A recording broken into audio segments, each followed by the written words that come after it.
once you start changing the cycle and changing habits, you really start to see I have control in where I want to be in life. I don't have to be at a job that I don't like. If I really want to go after something, I can go after it. It's really empowering. It's really freeing. So don't let the hard work or the discomfort of the road prevent you from that.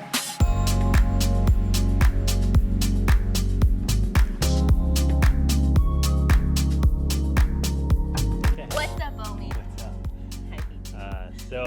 So, how you do anything Is how you do everything. God, we're annoying. Yeah, and it's funny. So we actually already recorded this episode, if you will, and I screwed up and I deleted it, and yeah, so we talked, and you're like, oh well, we just because we're leaving tomorrow, going on a trip, and not gonna get back until probably late Sunday, so there's gonna be no time to record, edit, whatever. I mean, we could record on the go, but I don't feel like editing while we're away, whatever. So my point with that though is, you're like, why don't we just don't do it? And I was like, because how you do anything is how you do everything. And I said that I'm gonna get a podcast up every single week. And if I said, oh, you're right, no one's gonna notice, I'm gonna fucking notice. I respect that. And that's actually another saying for another time, I guess, And is your consistence is what- kind of a turn on. what you think about yourself when you're by yourself is the only thing that matters. And it doesn't, honestly, I'm not, Because your cells eavesdrop on your thoughts. they do. Nosy buggers. Yeah, so what does that mean to you? How you do anything? How do you feel about it? It means so much to me. I think just yesterday, it's one of those little, I want to say annoying.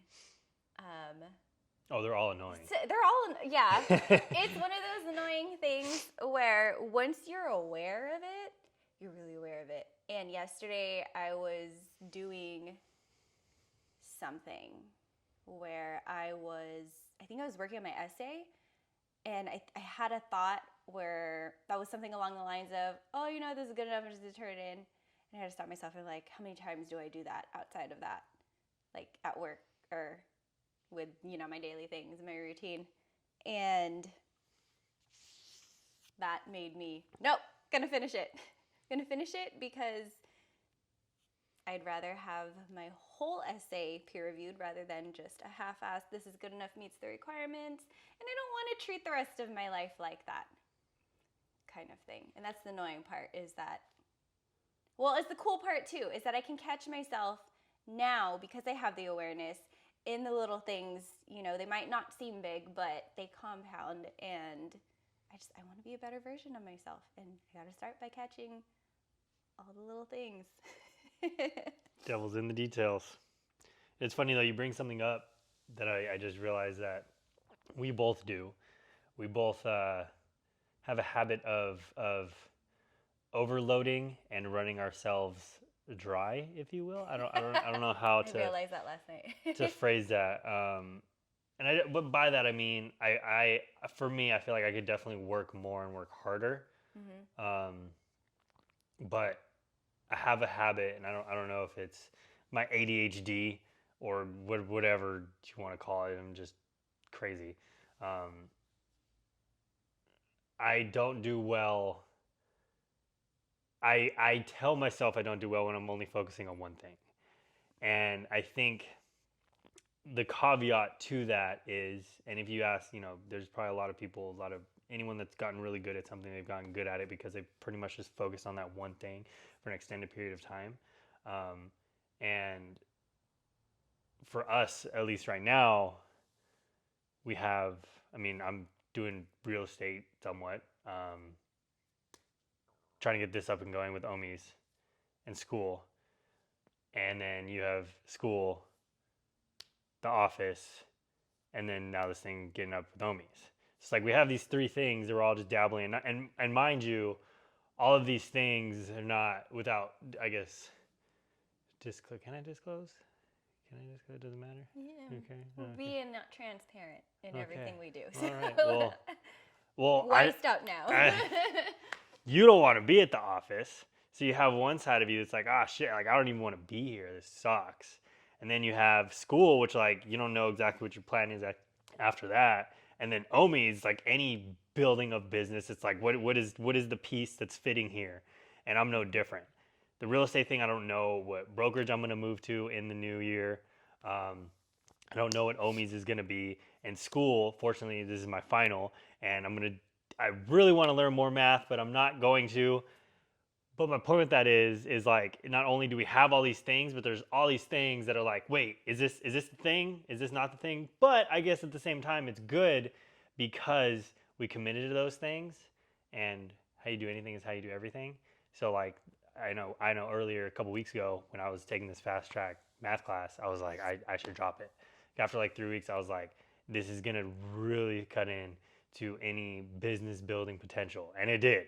Like it was like 25-hour plus weeks just on math for the past. I guess it's only been 7 weeks, but still at 7 weeks, it's what, almost 200 hours. So You know what's funny about that though is, even though you did that, and I remember telling you should drop it, and then when you didn't drop it, I was like, I knew you wouldn't drop it. I really like that you are. Yeah, you can say that we like to overload. Oh no, I said we like to overload. However, I saw you get frustrated time and time again with the amount of hours you spent on this math course that you knew was cutting into what you could be working on more, which is like the business. You want that to take off. And I saw you tackle math, get stuck on it for way longer than you needed to be because you still wanted to try your best, even though you knew you weren't going to want to continue it directly after. So you could have just been like, you know what, I'm just going to, do the bare minimum. I'll get a C as long as I pass. At least I'm still keeping my head in math. You did that. You tried your best. You have a good grade in the class. And it didn't stop you from, it didn't, I know you say it cut into your business time, but I saw you take every chance and every opportunity. Like you're cooking breakfast, you're getting ready for your day, you're going on your drives. You're always listening to whatever good business information you could put in your head.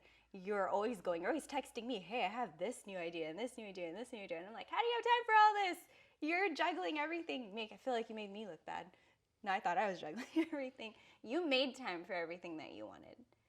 And that is how you do everything. When you want something and it's like in your head, you know you want to go get it, you go get it. And I really commend you on that. And that really inspires me all the time. And I feel like I don't tell you that often, as I should, but it really does.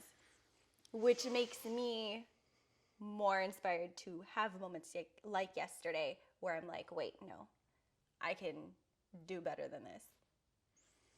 yeah, but I mean, you bring up, I appreciate it. But you bring This is how I would be too. If you were to well compliment me. you bring something up that like, and this is just me being transparent with myself and I guess other people, I guess because everybody has flaws, and I don't know, I'm someone that like I don't care because everybody is flawed.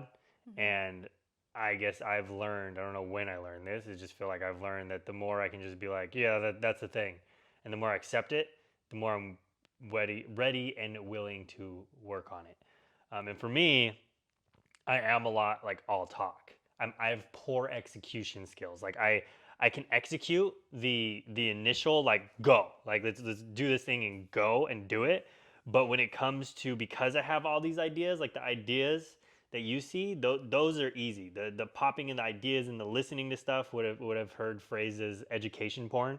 Like that's the easy part. Mm-hmm. Because it does come natural to me, and I do enjoy it because I do have goals for myself. It's not hard for me to like constantly just keep expanding my mind. That's why At some point, I might be 80 years old, but I will have a degree in bioengineering. That is going to happen. And the reason for that is because I feel like it's so broad and give me such a big understanding of like the world in general. That's what I want. Like I'm fascinated with just learning. Period. I'm doing bioengineering. You got to choose a different engineering. No, that's what I'm doing. Anyways, so that is something how I do and how I do everything is I'm very sporadic. Like I when I'm working on math, when I was working on the website, when I was working on the app, all those things, it was popping like all over the place to where like that's unfortunately how my brain has worked. I'm working on that, not doing that anymore, and it's getting better. I downloaded an app on my phone that I'll share at some point. I downloaded an app on my phone that every time I go onto Instagram, TikTok, or Facebook, it comes up, it tells me to take a deep breath, and it goes down. It takes like 5 seconds, but it won't let me go into the app for 5 seconds, and then it asks me, do I still want to go into the app? And I found that to be beneficial because now, like, even just knowing it, it's a pain in the ass because, like, I was having a conversation yesterday on Instagram, and like, so I was on Instagram like 30 times in the past 24 hours because I was like going back and forth to the conversation. So that was kind of a pain because I would have to go 5 seconds, whatever. But the fact that I just know that it's just gonna tell me you're gonna have to wait, like, has already been so beneficial. The fact that it just immediately puts a stop guard on has been so beneficial for me. So I'm working on it, and where it ties back into what we're talking about, how you do anything is how you do everything. It's just it's not so easy as anyone would know. We're human and we have these habits, and I'm listening to this podcast right now about habit formation and how to build strong habits. And there's just certain ways and there's different states of being that you're in that help consolidate habits in a stronger position, if you will, a stronger solidification in your hardwiring of your brain. And again, going back to I guess what I said as well, the first step is admitting that you have this bad habit. Because if you can't admit it, you're not going to change it. And then once you admit it, then you can start doing the work to change it. And it could take a while. I've been fucking crazy brain for a long time. So I'm not, beating myself up when like I sometimes click on TikTok or like I have a thought while I'm doing something else. Like I'm not like, I get upset, but I don't actually beat myself up for it because I know it's just part of step by step. Although I did get upset with myself yesterday. I had a little mini breakdown when I told you I was like so stupid. I know. Yeah. There's so I guess with all this, why we're even bringing it up, how you do anything is how you do everything, is I guess just to bring awareness around. Bring awareness. Yeah, bring awareness around the concept. Like when you're walking down the street and you see, and actually this is a bold statement. Bring awareness around. Let's say you're walking down the street, you see someone do something that I don't know is gross to you. I mean, I'm trying to think. The first thing that pops in my head, and I don't know why. I guess because I've seen it, but I've seen people be like, "Oh, like homeless person, oh, crazy," like judgy, like right away. And even if that homeless person, that judgment is warranted because they tried doing something to you, whatever they tried approaching you, saying something to you, if you're judging that person, if you outwardly tell me, "Oh God, he's a gross person," I know right away the kind of person you are.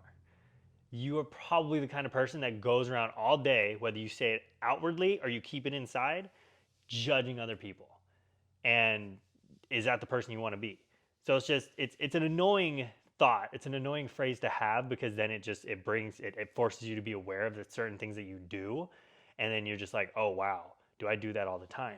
Am I mean like this all the time? Am I self-centered all the time? That's something I've had to work on, is being less self-centered.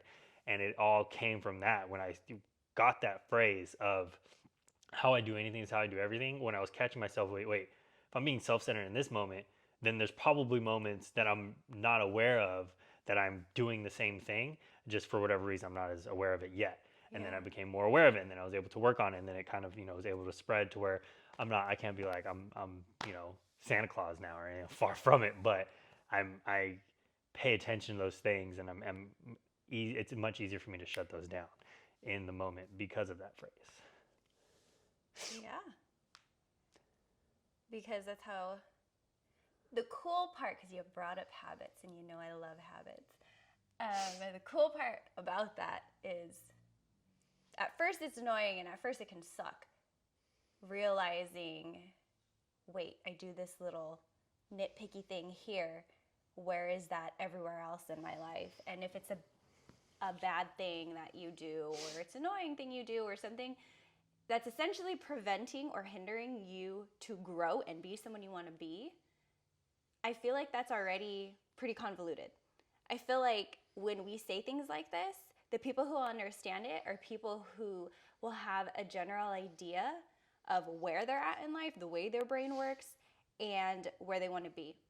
And the cool thing about that is that even if you're just starting to pick up on stuff like that, it'll be really, really easy to get discouraged and probably not be happy with yourself. But the point is that all these little things that you see that you do continuously in different parts of your life are just habits, and habits can be unlearned, and you can learn better habits, you can learn newer habits, and it'll also teach you where you're at in life. If you're just mindlessly waking up and following your routine, you get up, you do breakfast, you go to school, you go to work, you go to bed, whatever the case is, and you have not sat down with yourself and said, where do I want to be in 5 years? As trite as that question is, we've been asked that since we were little kids, and you might still not know what that is. It'd be a good time to start. And those little nitpicky things that you pick up on will show you your paradigms, how you view the world, and what you see. How you see the world affects what you do, and that will affect what you get. And all those little things you do are the things that you're gonna see. How you do anything is how you do everything. And yeah, it's annoying. It can be discouraging. It's ugly. It's uncomfortable. And it's also very, very exciting, because once you start changing the cycle and changing habits, you really start to see, I have control in where I want to be in life. I don't have to be at a job that I don't like. If I really want to go after something, I can go after it. It's really empowering. It's really freeing. So don't let the hard work or the discomfort of growth hinder you from that. Because you're just an accumulation of your habits. Dang.